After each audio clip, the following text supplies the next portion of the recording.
할렐루야. 귀한 찬양 하나님께서 영광 받아주신 줄로 믿습니다.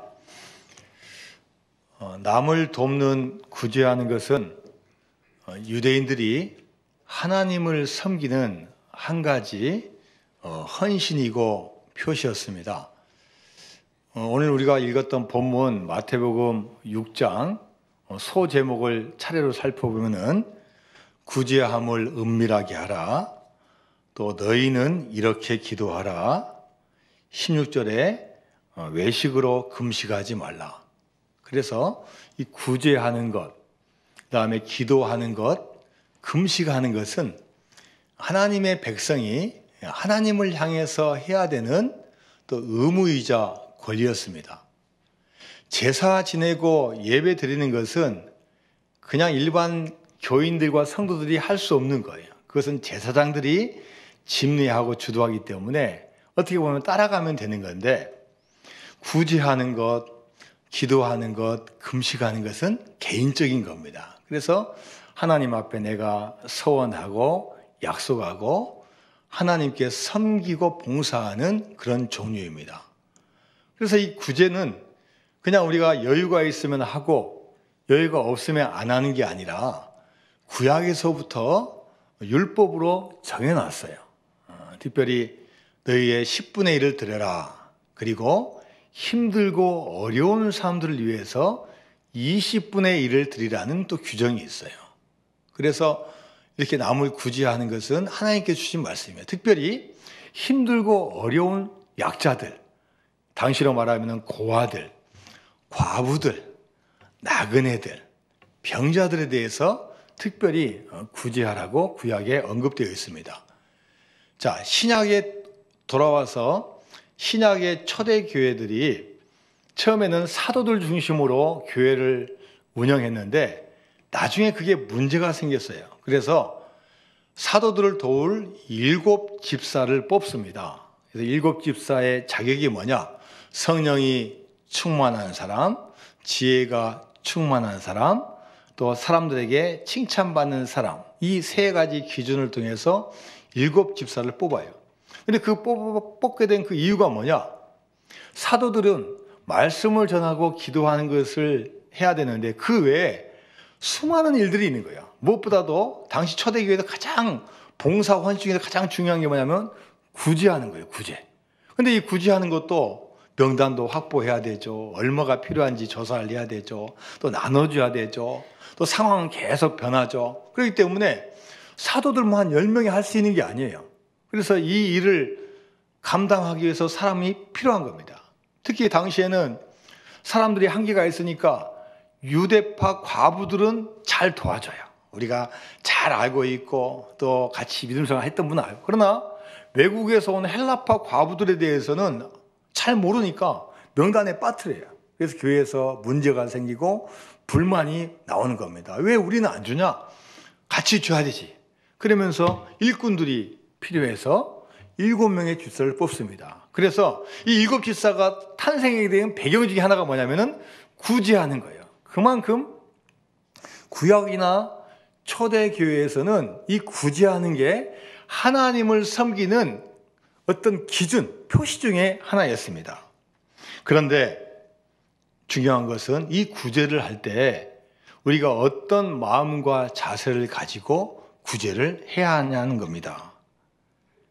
그 구제가 정말로 필요한 사람들에게 전해지고 그분들을 살리는 역할을 해야 되는데 예수님께서 보시기에 이 구제가 자기를 과시하고 자기의 의를 드러내고 심지어 하나님의 영광을 빼앗아서 자기 영광을 드러내게 하는 그런 모습이 너무나 많이 보인 거예요. 그래서 예수님께서 오늘 본문 말씀에서 구제하는 그 방법에 대해서 말씀하십니다. 먼저 1절 말씀 같이 봅니다. 1절 시작. 사람에게 보이려고 그들 앞에서 너희 의를 행하지 않도록 주의하라.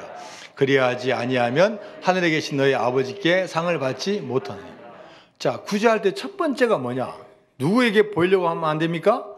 사람에게 보이려고 하지 말라는 거예요. 왜냐?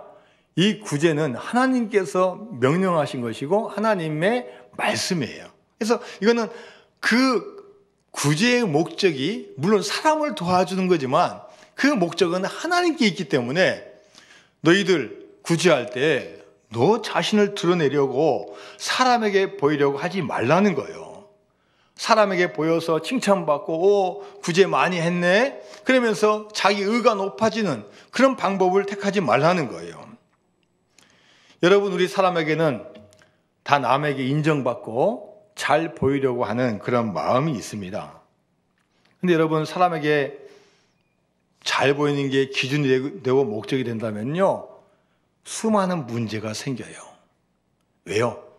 100% 그게 다 전달되는 것도 아니고 중간에 오해도 있고 뜻하지 않은 일들이 발생합니다. 또 사람에게 잘 보이려고 하면은 사람의 마음이 얼마나 복잡한 존재예요? 마음이 바뀌어요. 잘난 체 하네? 또 많이 있나 보다. 과시하려는 모양이다. 본래 의도와 상관없이 이게 왜곡이 되는 겁니다. 그래서 우리는 사람에게 보이려고 하면 안 돼요. 왜요? 사람은 안 볼 수도 있어. 왜 안 볼까? 왜 알아주지 않을까? 시험에 들고 상처받고 심지어 근본인 믿음까지 흔들리는 경우가 생긴다는 거예요. 그래서 우리가 구제하고 좋은 일을 하는 것은 세상에서 칭찬받는데, 목사님에게 칭찬받고 사람에게 칭찬받는데 목적을 두면 안 되고 주님 바라보고 주님의 목적과 영광을 위해서 해야만이 이것이 문제가 안 생긴다는 거예요. 여러분, 구제하는 게 쉽습니까? 어렵습니까? 여러분 대답 안 하신 거 보니까 여러분은 뭐 간단한 것 같아요. 저는 생각하고 해보니까요, 쉬운 문제가 아니에요. 당장에 제가 누군가에게 50만 원을 준다고 하면은 내 호주머니에서 50만 원이 사라지는 거예요. 없어지는 거예요. 내가 그거 가지고 다른 거 할 수도 있고 얼마든지 누릴 수 있는데 그거 포기하는 것과 마찬가지예요. 그래서 여러분, 구제하는 것은요, 아무나 할 수 있는 것도 아니고 결코 쉬운 게 아니에요. 우리 믿음 생활도 마찬가지입니다. 여러분, 우리 믿음 생활도 사람에게 보이려고 사람 의식하면요, 우리 믿음 생활의 결과가 좋을 수가 없어요.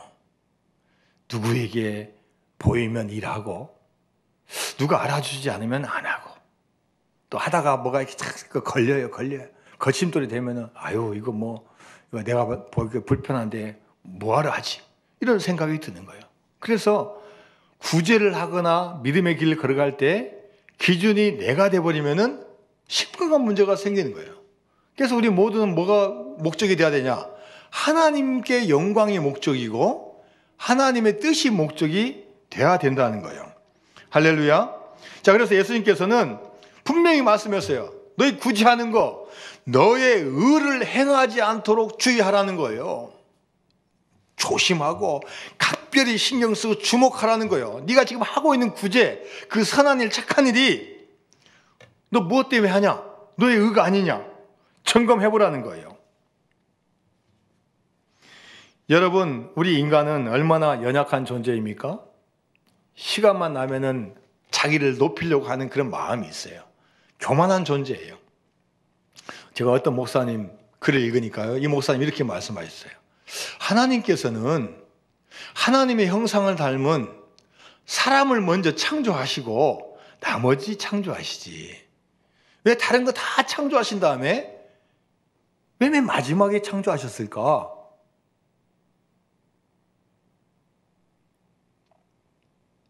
그분의 결론이 뭐냐? 아마 첫날 창조되었으면은 둘째, 셋째, 넷째, 다섯, 여섯째 날 창조한 모든 것이 하나님과의 공동 작품이다 라고 이 인간이 우길 가능성이 많다는 거예요. 사람이 얼마나 교만한 존재인지, 하나님의 영역을 인정하지도 않고, 우리가 처음부터 하나님과 있었으니까 다 이거 우리 작품이다라고 주장할 만큼 인간이 마음이 부패했다는 거예요. 이것을 간파한 예레미야 선지자가 고백하고 있어요. 예레미야 17장 9절 말씀입니다. 시작. 만물보다 거짓되고 심히 부패한 것은 마음이라. 누가 너희 이를 알려. 세상이 만물보다 거짓되고 부패한 게 바로 이 인간의 사람의 마음이라는 거예요. 그래서 여러분, 우리가 주님의 진정한 제자, 주님의 진정한 사람이 되려면요, 얼마나 힘든지 몰라요. 여러분이 들어봤던 유명한 책이 한 권 있습니다. 내려놓음이라는 책이 있어요. 이용규 선교사님이 쓴 책인데, 이분은 유학을 가서 공부를 잘해서 열심히 했어요. 그래서 하버드 대학교 철학 박사가 되었어. 이제 박사학위도 따고 이제 자신이 맘만 먹으면 갈 수 있는 대학 교수직이 몇 군데 딱 정해져 있어요. 본인이 선택하면 되는 거예요. 근데 그가 기도하는 도중에 하나님께서 베풀어 주신 은혜를 생각하면서 내가 하나님을 위해서 뭘 할까 생각하면서, 그렇다, 이 자리는 나 없어도 수십 명, 수백 명이 갈 수 있는 자리다. 그러나 정말로 내가 가야 되고 필요할 곳이 있을 것 같다. 그래서 어디로 가냐면요, 몽골로 갔어요. 몽골 국제대학교로 갔어요. 월급도 뭐 별로 주지도 않은, 얼마 주지도 않은 몽골 대학교 교수로 갔어요. 또 간 목적이 뭐냐, 교수에서 뭐 인기 얻으려고 간 게 아니라 선교하려고 갔어요. 그래서 교회를 세우고 전도하는 거예요. 몽골 분들에게 복음을 증거하는 거예요. 내려놓고 간 거예요.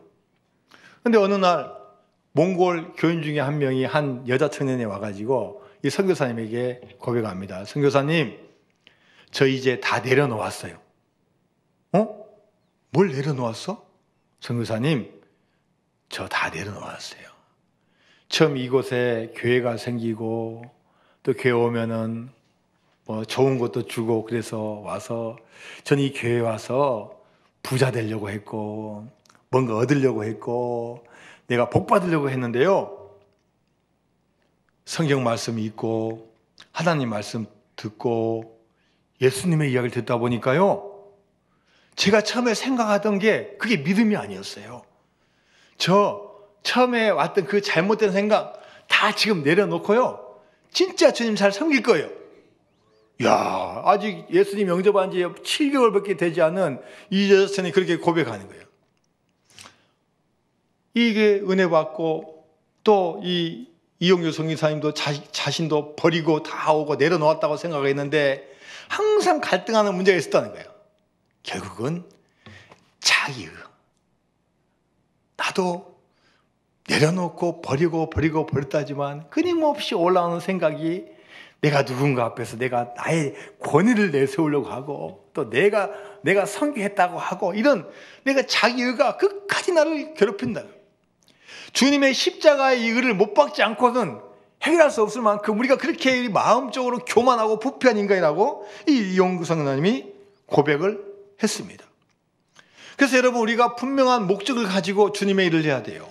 분명한 우리가 방향을 정하고 믿음의 길을 걸어가야 돼요. 그래서 제가 자주 드린 말씀이지만 마태복음 6장 33절 말씀 다 같이 한번 읽습니다. 시작. 그런즉 너희는 먼저 그의 나라와 그의 의를 구하라. 그리하면 이 모든 것을 너에게 더하시리라.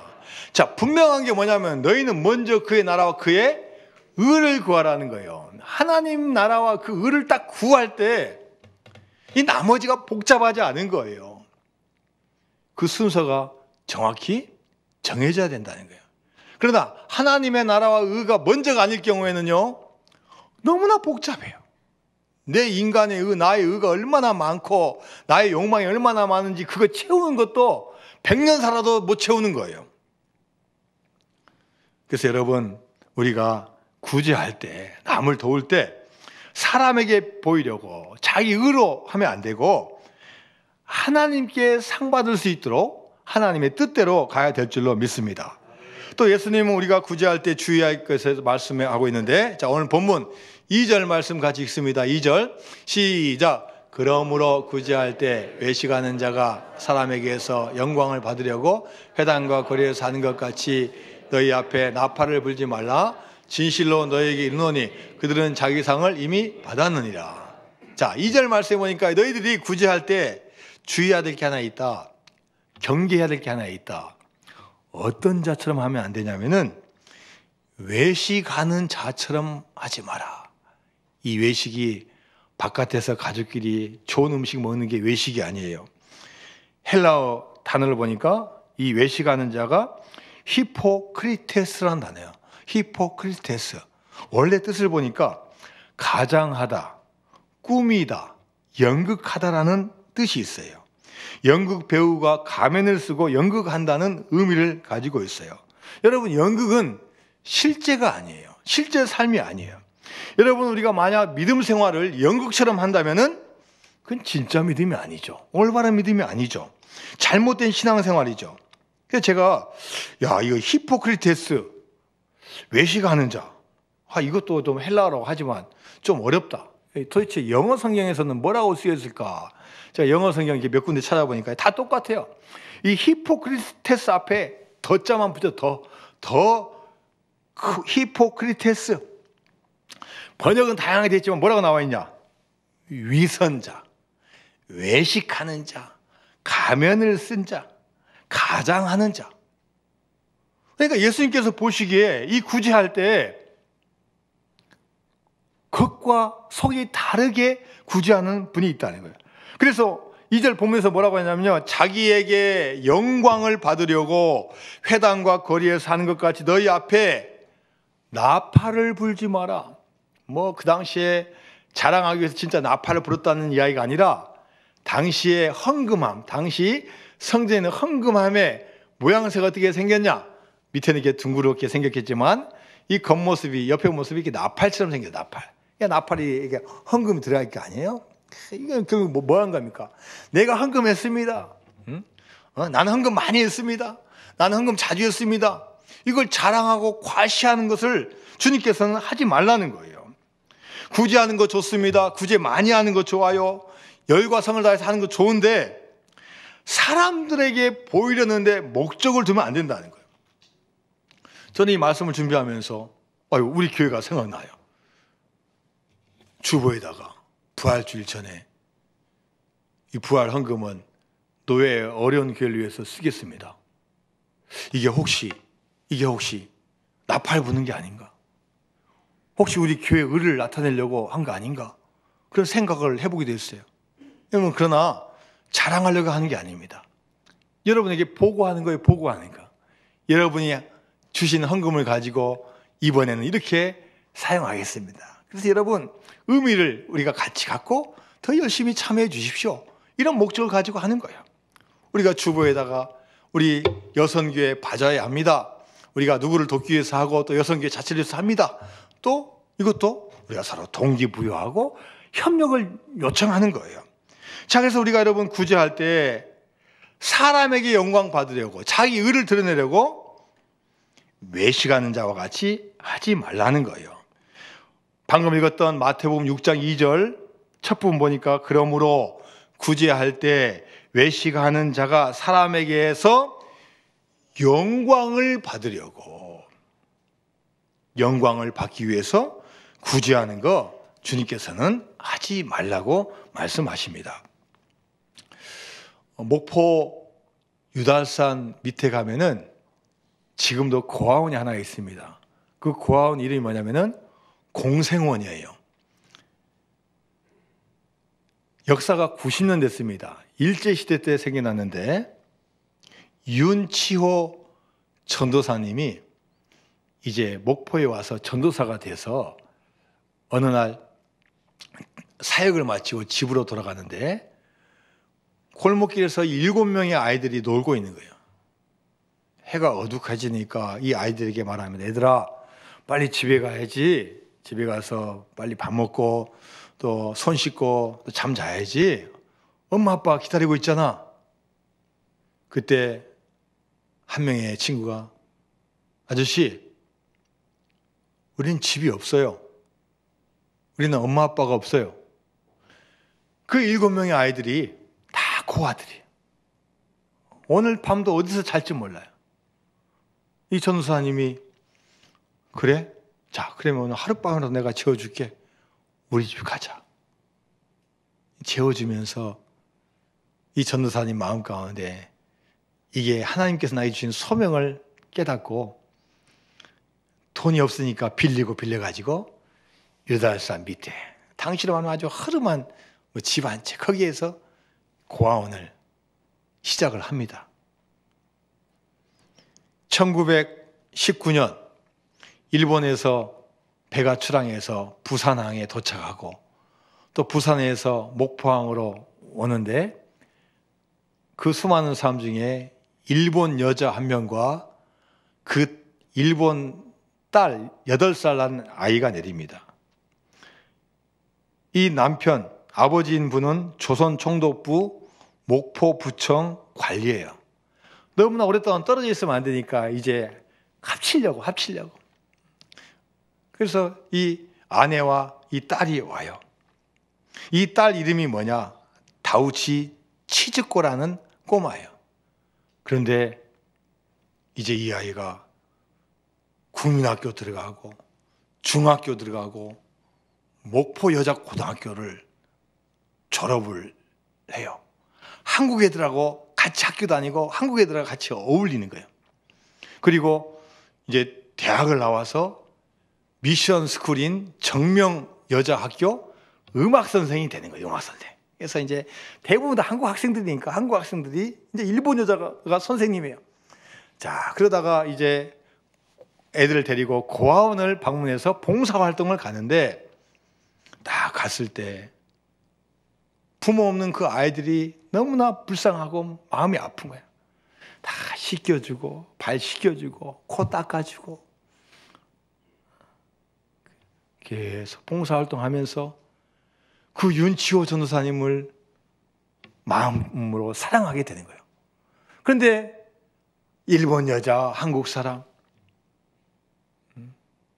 주변에 이야기하면 야, 너 미쳤냐? 너 이 조선 남자하고 결혼하면 너 절대 안 돼. 식민지 남자하고 결혼해서 어떻게 하려고? 반대합니다. 주변에서 다 반대하는데 두 사람의 공통점이 있어요. 이 남자는 전도사님이고 이 여자 치즈코는 부모님이 크리스찬이에요. 일본에서부터 크리스찬이에요. 그리고 이 딸도 교회를 다니는 거예요. 주님의 사랑 안에서 두 분이 사랑을 키워서 드디어 1938년 목포 일본인 교회에서 목사님의 주례로 결혼식을 엽니다. 이 두 사람이 이제는 이 고아원을 열심히 섬기는 거예요. 당시에 무슨 어디서 정부에서 돈이 나오는 시대입니까? 어떻게 합니까? 그러다가 이 일본 아버지는 먼저 돌아가시고 어려운 과정 가운데서 이 두 사람은 열심히 고아를 돌봐요. 드디어 해방이 되었습니다. 해방이 되면 이제는 어떤 놈이 나쁜 놈이 이제 일본 사람이 이제 나쁜 사람이잖아요. 이제 해방되니까 1945년 보니까 한국에 살면 안 될 것 같아. 이거 우리가 지금 이 한국에 조선에 대한 가해자야. 그래서 이 치즈코가 일본으로 혼자 가요. 당신 나는 애들하고 돌보고 싶지만 국민들이 좋아하지 않으니까 나 갈게. 가요. 해방이 되어서 이제 이 남편 윤치호는 일본 여자하고 사니까 무슨 파로 또 몰렸겠어요? 친일파로 몰려. 친일파로. 당신 친일파지? 부인이 일본 여자지? 그래서 친일파로 잡혀가지고 막 끌고 가고 죽이려고 그래요. 근데 누가 막아줬겠어요? 고아원 원생들이 들고 일어났어요. 수백 명이 들고. 안 됩니다. 이분은 우리 아버지예요. 아무리 부인이 일본 사람이더라도 우리를 위해서 헌신한 분이에요. 절대 잡아가면 안 됩니다. 먼저 우리부터 잡아가세요. 위기 넘겼어요.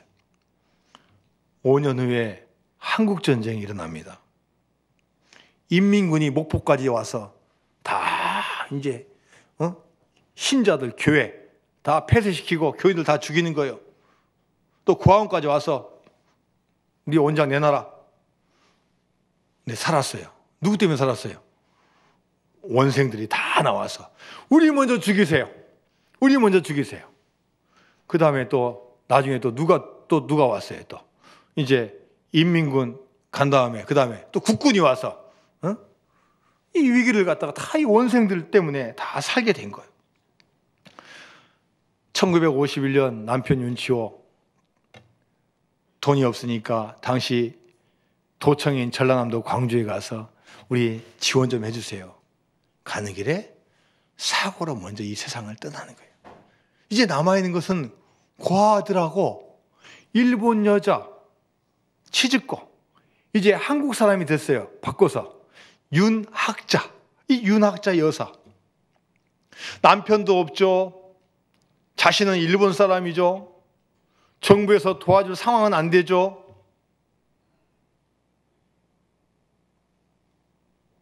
새벽마다 일어나서 하나님께 손 들고 기도하는 거예요. 하나님, 저 가진 거 아무것도 없어요.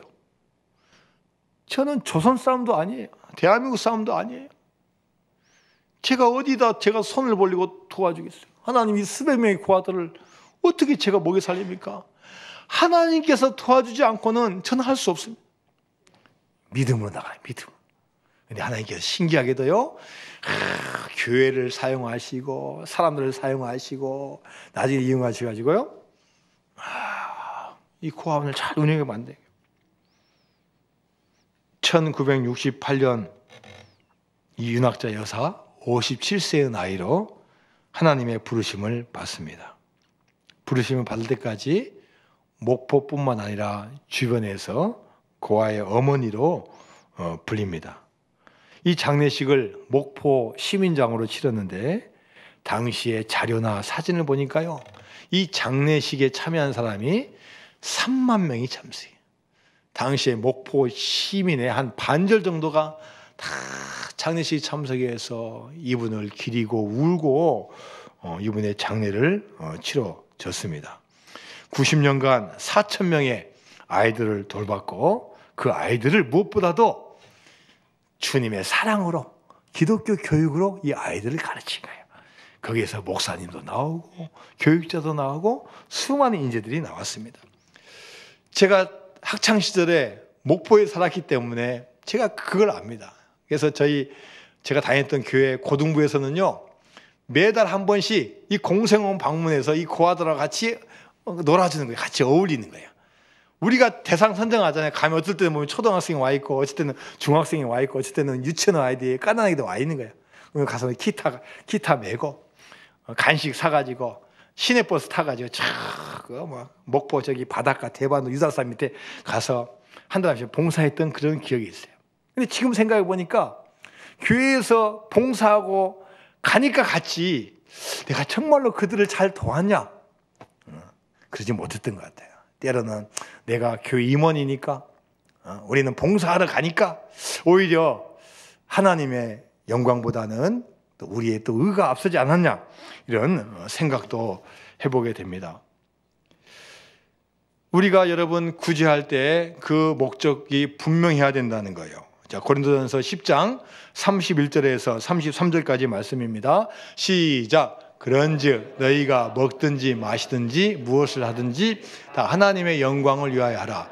유대인에게나 헬라인에게나 하나님의 교회나 거치는 자가 되지 말고 모든 일에 모든 사람을 기쁘게 하여 자신의 유익을 구하지 아니하고 많은 사람의 유익을 구하여 그들로 구원을 받게 하라.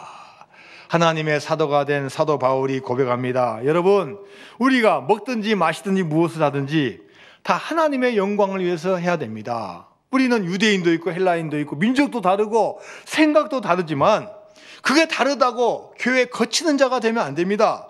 우리가 모든 일에 힘을 합쳐서 우리 성도들을 기쁘게 하고 자신의 유익을 구하지 아니하고 많은 사람의 유익을 구해서 하나님께 영광 올려드리자고 이 사도 바울이 고백을 하고 있습니다. 자, 그렇다면 우리가 하나님의 영광을 올려드리는 구제를 해야 되는데 그 구제를 어떻게 해야 되냐?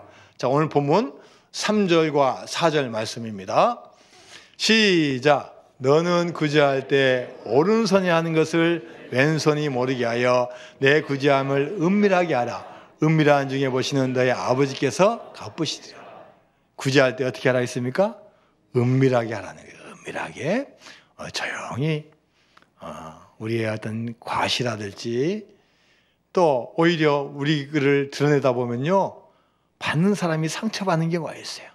우리가 도와준다고 막 불러서 사람들 보는 앞에서 우린 주니까 당신은 받아야 됩니다. 받는 분도 좀 너무 그래요. 그래서 우리가 조용히 그분 자존심 상하지 않게, 거치지 않게 해야 된다는 거예요. 무엇보다도 가장 중요한 거 은밀한 중에 하는데 아무도 모르게 은밀하게 하지만 하나님은 아신다는 사실입니다. 사람들은 몰라주고 사람들은 오해하고 사람들은 인정해야지 않는다 할지라도 하나님은 아신다는 거예요. 그래서 우리가 뭐 떠들고 뭐 소문내고 그렇게 하지 말고 은밀한 중에 계시는 주님께서 보시기 때문에 우리가 사명을 잘 감당해야 될 줄로 믿습니다. 사도행전 10장에 보면은 고넬료라고 하는 백부장이 나와요. 근데 이 고넬료라는 이 백부장의 표현이 참 신기해요. 믿음이 좋다, 경건하다, 백부장이니까 지도력이 있다, 이렇게만 해도 충분한 건데요, 두 번이나 빠지지 않고 표현되는 단어가 뭐냐면요, 구제를 잘했다요. 도와준 걸 잘했다. 여러분, 이분은 백부장이면요 100명의 군사를 거느리는, 요즘 하면 장교예요. 장교가 해야 될 주 사명이 뭡니까? 로마의 명령을 받아가지고 식민지를 잘 다스리고 구제하는 거 신경 쓰는 것보다도 잘 통치하고 질서 유지하는 게 이분의 임무인데, 성경에서는 구제에 힘썼다. 구제. 자, 그리고 사도행전 10장 14절 말씀 볼까요? 4절 말씀 시작. 고넬료가 주목하여 보고 드려 이르되 주여 무슨 일이니이까? 천사가 이르되 내 기도와 구제가 하나님 앞에 상달되어 기억하신 바가 되었습니다. 그래서 또 어느 날 기도 시간에 기도하니까 천사가 나타나가지고요, 고넬료야, 너 하나님이 다 보셨어, 다 들으셨어, 그리고 상달 받으셨어. 네가 한 기도와 네가 한 구제가 다 올라와서 하나님의 마음에 딱 닿았어. 그러면서 이 고넬료, 성경에도 나오지 않을 그냥 한 사람인데요, 베드로 만나게 해요. 베드로는 이방인에게 복음 증거한다는 그 사실을 알았지만 마음으로 안 닿아요. 마음으로 안 닿고, 뭐 내가 이제 어떻게 합니까? 우리 유대인도 아직 복음이 안 전해졌는데요. 하늘에서 막 보자기가 내려오면서 막 재물들, 먹으면 안 되는 재물들, 부정한 동물들 나왔는데 먹어라. 주여, 제가 어떻게 먹습니까? 인정이 안 되는 거예요. 그러고 있는데 기도가 끝날 때쯤 뚝뚝 똑똑똑똑 고넬료 백부장이 보내서 왔습니다. 베드로 사도를 꼭 만나 뵙고 말씀 듣고 만나기를 원합니다. 두 사람이 만나가지고 은혜가 넘치고, 이 순간에 이 베드로가 이방인에게 복음을 증거하는 역사적인 사건이 하나님께서 이 고넬료를 통해서 이루시는 거예요. 할렐루야. 여러분, 우리가 하는 이 기도와 구제, 사람들은 몰라요. 새벽에 기도하고 밤새 기도하고 누구를 중보 기도하고 기도하는 거 모르는 것 같아요. 그러나 하나님께서는 그 기도와 구제를 다 보시고 응답하여 주실 줄로 믿습니다.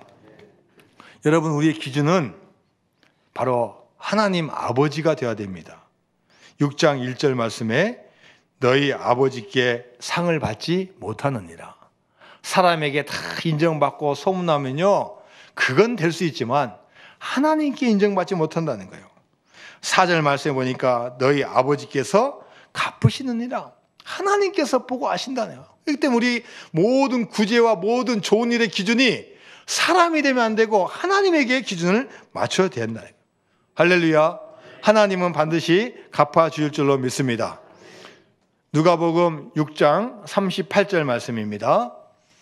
시작. 주라 그리하면 너희에게 줄 것이니 곧 후히되어 누르고 흔들어 넘치도록 하여 너희에게 안겨주리라. 너희가 헤아리는 그 헤아림으로 너희도 헤아림을 도로 받을 것이니라. 주님께서는요, 주라는 거예요. 주면은 주님께서 여러분 응답하여 주시고 갚아주시는 놀라운 축복을 행하여 주실 줄로 믿습니다. 사도행전 20장 35절 말씀입니다.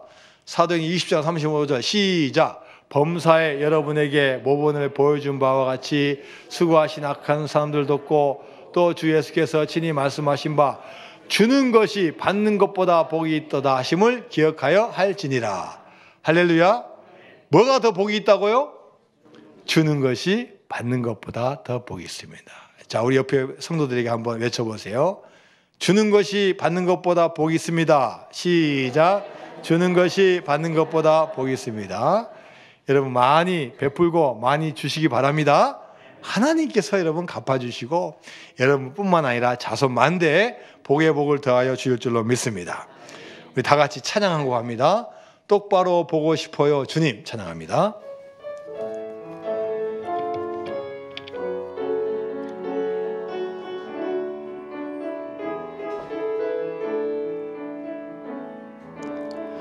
똑바로 보고 싶어요 주님 온전한 눈짓으로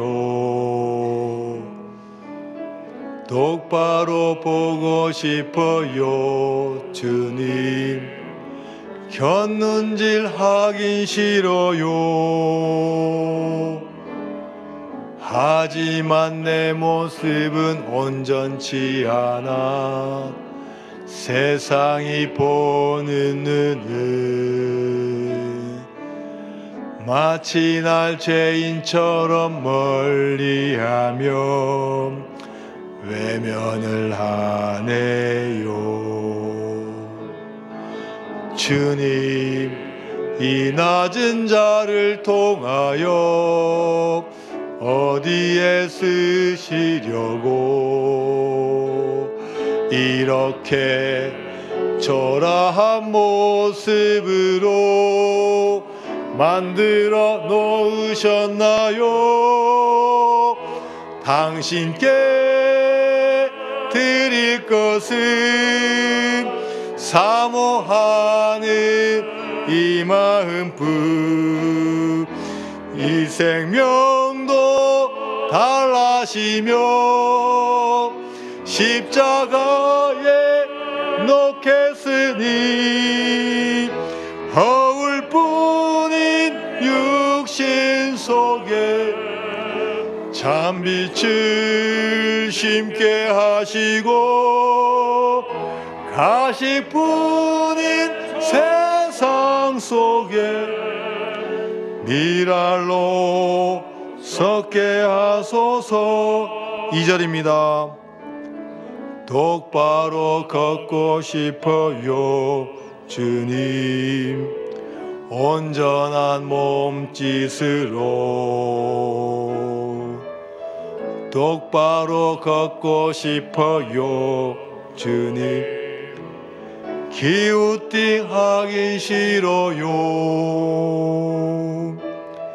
하지만 내 모습은 온전치 않아 세상이 보는 눈은 마치 날 죄인처럼 멀리하며 외면을 하네요.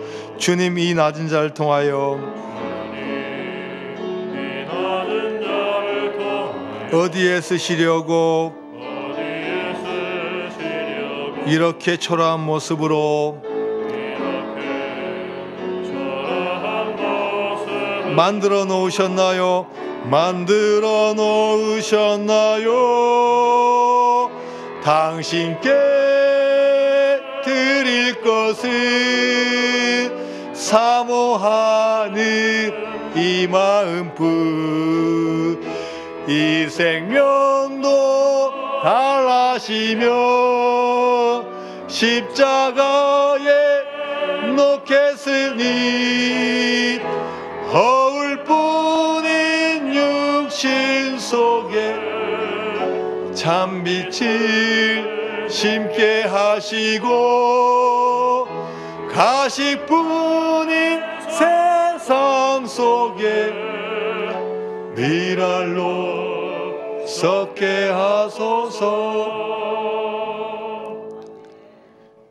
이 시를 쓴 송명희 시인은 여러분이 알다시피 자기 고개도 가눌 수 없는 분이에요.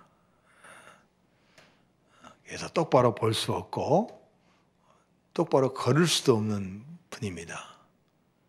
근데 주님을 만나면서 주님의 사랑을 깨달으니까 나 같은 낮은 자도, 나 같은 비천한 자도, 나 같은 장애인도 주님께 들을 수 있는 게 있는 거예요. 잘 움직이지 못하지만 늘 기도하고 또 말씀 읽으면서 주시는 감동 가지고 수십 편, 수백 편의 글을 쓰고 또 그 글이 또 작곡되어서 우리가 이렇게 찬양을 할 수 있습니다.